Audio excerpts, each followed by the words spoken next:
Hello, it's Jim here at the Riley's. Got here to look at a Renault Trafic van here. Okay, so this vehicle has anti-pollution system, check anti-pollution system. It also says check injection system as well. We have a spanner light on down there, engine management light is on as well. Okay, now this van has come from a couple hours away, and the reason why he's driven down to me is because it's been at some garages. He's had the AA come out to it, have a look at it, and he said they were no help at all, and he's brought it to a couple of garages. Now both of them have said that the problem's been fixed and you can be on your way. On his way home with the van, all of these warning lights come back on. So what's been done is forced regenerations, and I'm not sure what else, but some other bits and pieces were done. And of course, like I said, on his way home the faults come back, go back to the garage, and they said they're not really sure what to do. So let's get the diagnostic scan set up. I've done so many of these vans, I can almost know what's going on before I even look at it. Okay, so I was going to use my tab 3 here, but seem to have some internet issues. Need a software update. I'll try that later. Okay, so I'll use the Kingbolen K7. I'll put the link in the video description where you can buy this as well. If you buy it from my link, I think I get something like 5% or something from it. So we'll do an intelligent diagnose. That will find the VIN code for me.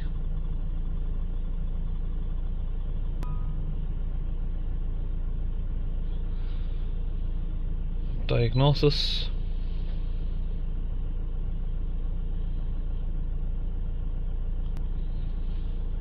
Do an automatic search, yes. Turn the ignition on. Okay. Health report. So just give that a minute there to finish up.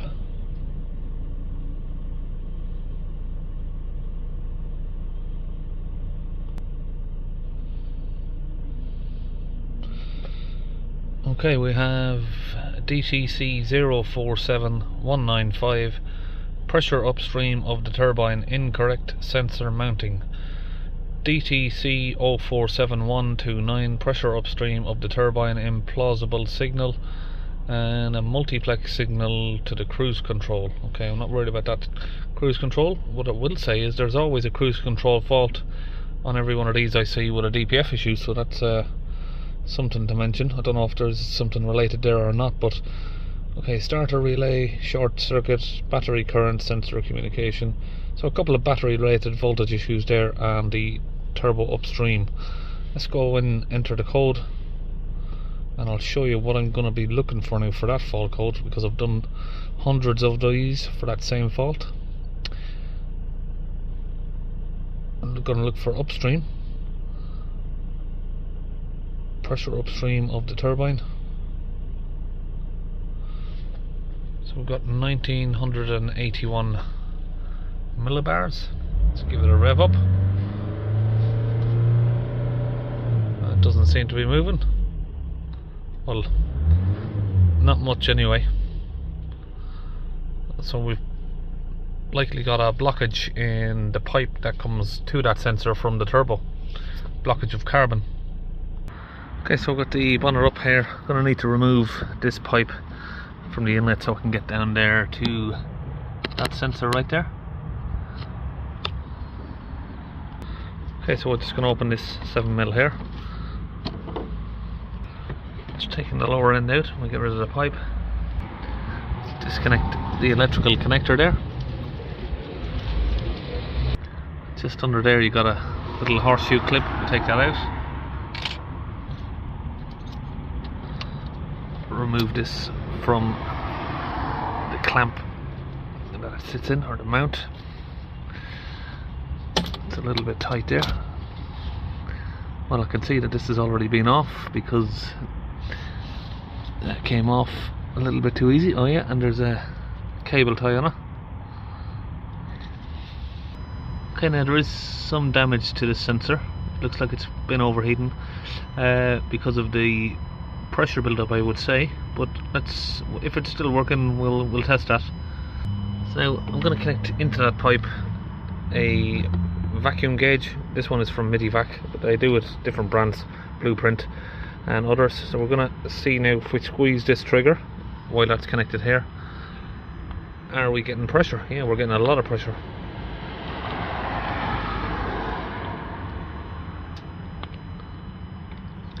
So that pipe is blocked up completely solid. Okay, now let's connect the Medivac to that turbo upstream pressure sensor and look at the live data. Yep, we got movement. So that's always going to sit at around 1000 millibars, because even when it's disconnected, because of the atmospheric pressure that's reading. Now I'm going to leave that tube connected back in there, and I've disconnected the Medivac from this end, and I'm going to fill this with brake cleaner. Let that soak down there. So it's just brake cleaner.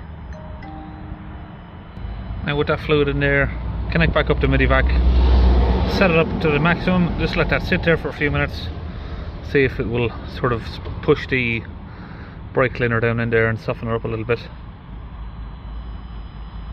It doesn't seem to be moving at the minute. Okay, so doesn't seem to be doing anything. We'll give it a few minutes. So I'm going to use this piece of cable attached to a drill, and we're going to get that down there and see if we can get this unblocked. Okay, so what I've done is I've removed the actual tube here from this for a minute, because it wasn't going in very far at all. So, but this one is blocked right up to the tip, so it's going to take me a while to basically, I need to hold this cable circling while I'm feeding it, constantly keeping a push on it at the same time. Okay, now that that's done, we'll do the test again. No pressure, which is good. Okay, now that we've freed the tube, or the pipe, the metal pipe, what that's going to have done is, by feeding that cable through, it's going to have broke it through, but the hole is going to be still very small. So obviously we've broke through the carbon, but now to wash the carbon out and make sure that it's not going to block up again very quickly, we're going to use this pressurized gun here. It's connected to my compressor at 130 psi, and we've got some cleaning fluid from Launch UK that goes in there, and that is going to be sprayed inwards. Be a little bit gentle with this, because it's a very small hole. Too much back pressure, it will pop off. Let's hold it down and see what happens. It's going in. We've got flow.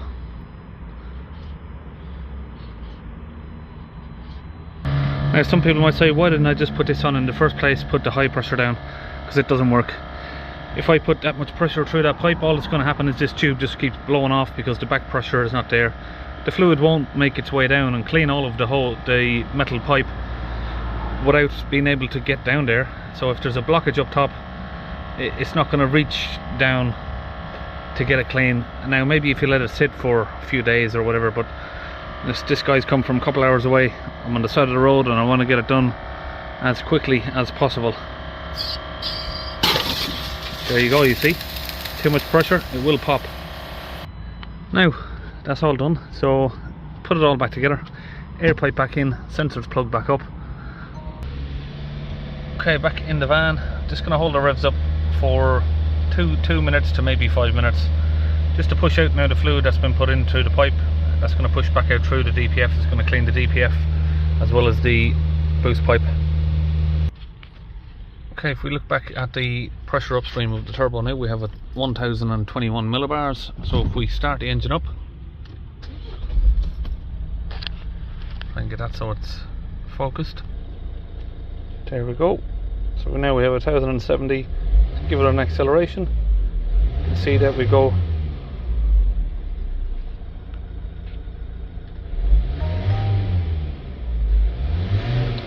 up and down nicely there with the revs. That comes down same time as the revs.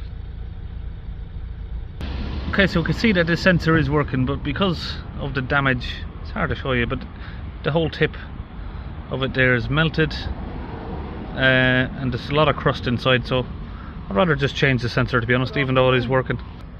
So if I just compare that to a new sensor there, you can see it's for the sort of disformed the edge of this, all the tip is melted down.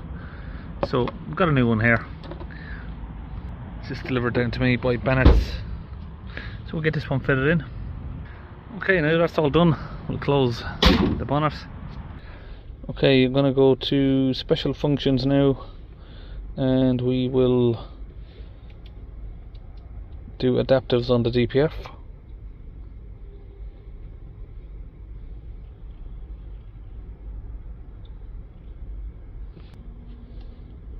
Press OK.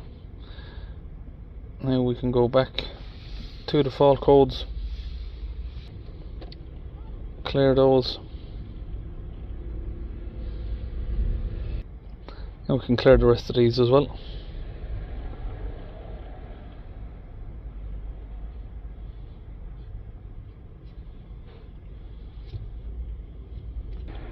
That's all done. Now switch the ignition off, switch it back on, and we should have no lights, no more warning lights on there. Now if we look here, the cruise control is now working again. That's a bit crazy because it's not related to the cruise control.